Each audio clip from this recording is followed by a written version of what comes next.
So we've started construction on the first flower and the leaves behind it.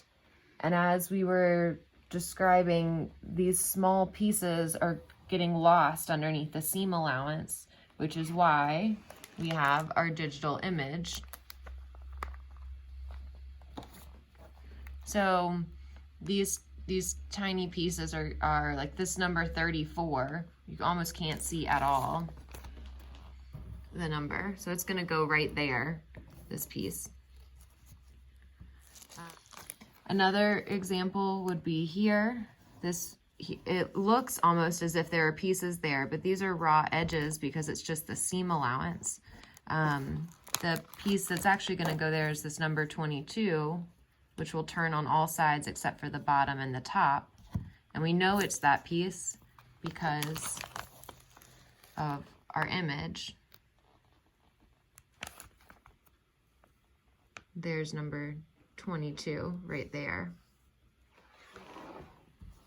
So I'm just gonna anchor, as I was picking up my piece, the freezer paper slipped off a little bit, so I'm just gonna re-tack it. One of the nice things about freezer paper is pattern pieces. This is an outside curve, so I don't need to clip that. I'm gonna clip just a little bit on this inside curve and turn both of these sides to place 22.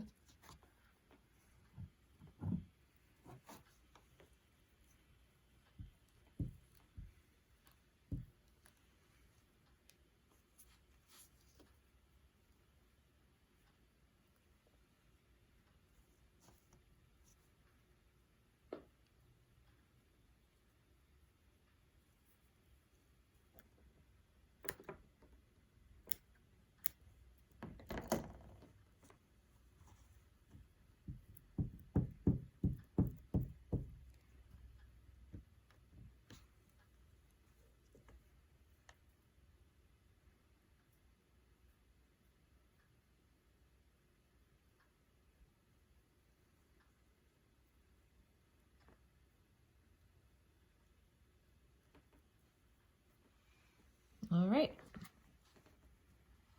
I'm gonna check.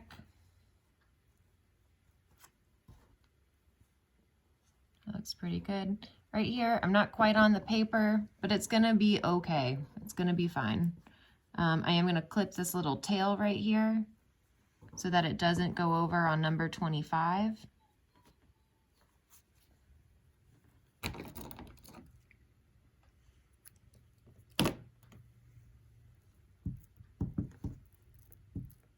Glue both sides of our seam allowances.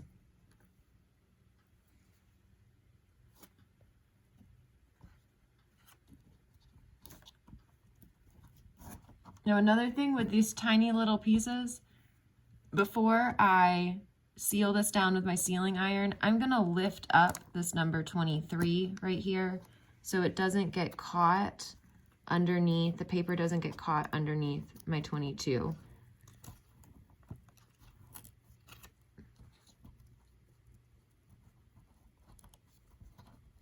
I don't want to have to pick paper out later. Also, we're trying to reuse our pieces.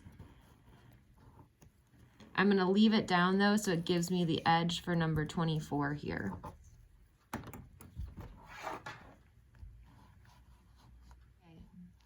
So I'm also going to do this number 34,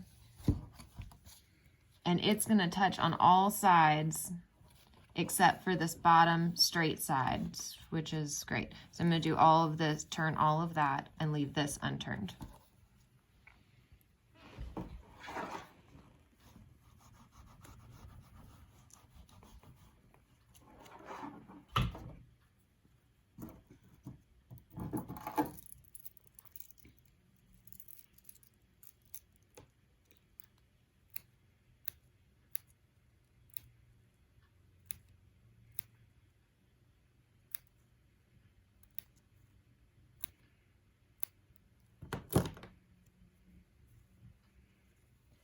Very important with pieces as tiny as this one to only glue one side at a time. Otherwise, everything's gonna get gummy and your freezer paper pattern's gonna fall off. Also, by turning one side at a time, you're giving the glue a chance to set up, which will help give a nice crisp edge to where you're turning.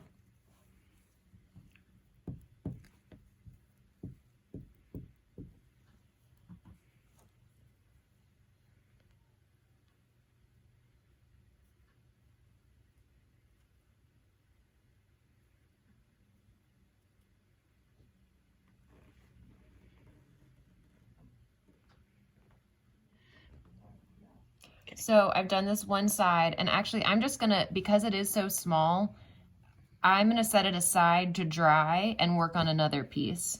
So I'm just gonna set that there. I'm gonna work on this number 44. So here, it's gonna touch here and along here. I'm gonna turn all of that, but leave this one unturned.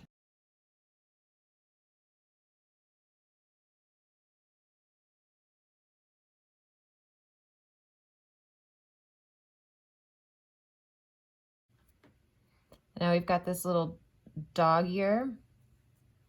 So I'm going to clip that off.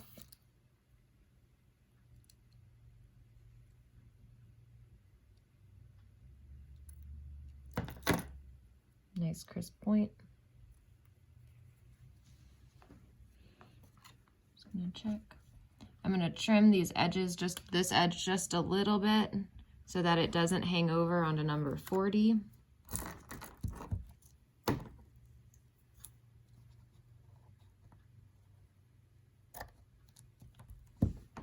And as you can tell, like that's a great example. This has been a fussy, complicated design. But if we were doing it in traditional applique, it also would have been a fussy, complicated design. So if part of what makes it complex is because it's so small, the pieces are small, we wanted to show you that it's possible to do any line, well, almost any line drawing with no sewing until you quilt it. So you can take your favorite applique patterns, and if the pieces are too small, you can also enlarge them. And once you get the technique down, you'll be able to work smaller with more complicated pieces. I'm gonna go back to this guy. So it's gotten kind of nice and crisp here for me to be able to turn the other side. I'm just going to take it a little bit at a time. So I'm going to turn the top, create that small straight edge. So because this piece is so small, the width of it here, it looks wider than our seam allowance is. So if I was to fold, glue and fold back, I'm worried about it sticking out. So I'm just going to trim it down just a hair, like a scant amount.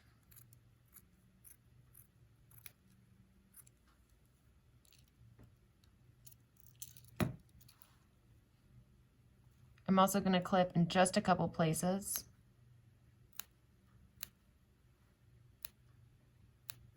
To make it easier to manipulate the fabric.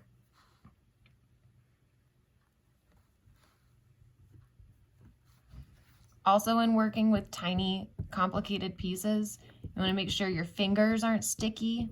So having a baby wipe close by to be able to wipe your hands. And also you want to make sure you're cleaning your gluing mat regularly so that your pieces don't stick to the mat.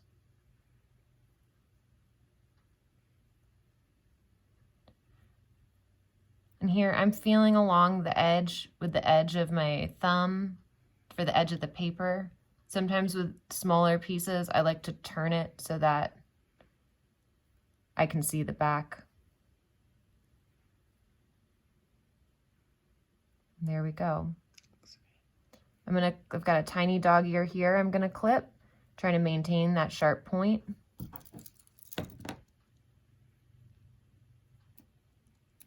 My scissors are a little sticky too, so probably after this piece, I'm gonna go wash everything. All right, and then just like with all pieces, check it. Nothing else needs to be turned.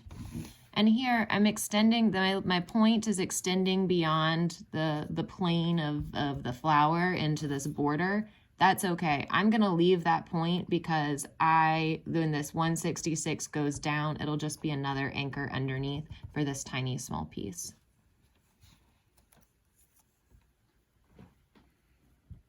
It's kind of shaped like a crane.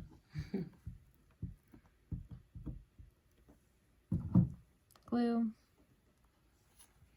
return, and with this piece, because there's very little French fuse holding this, you want to make sure it's pretty, you've got a fair amount of glue on it because that's the only thing holding it together. It's not touching much of the French fuse foundation.